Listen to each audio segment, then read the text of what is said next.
Sebuah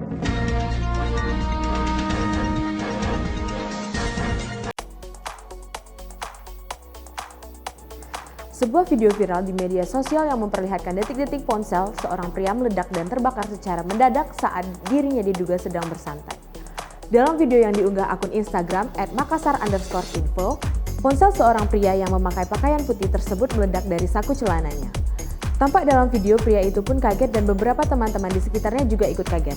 Namun, pria itu langsung menginjak-injak ponsel miliknya yang meledak setelah api menyala lebih besar.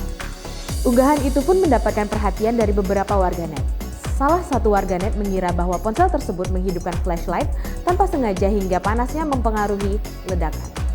Menyadur dari Phone Area Selasa 22 Juni 2021, salah satu kasus yang membuat ponsel meledak jika plastik ponsel atau badi bersentuhan dengan cairan elektrolit di dalam sel ponsel yang menyebabkan terbakar.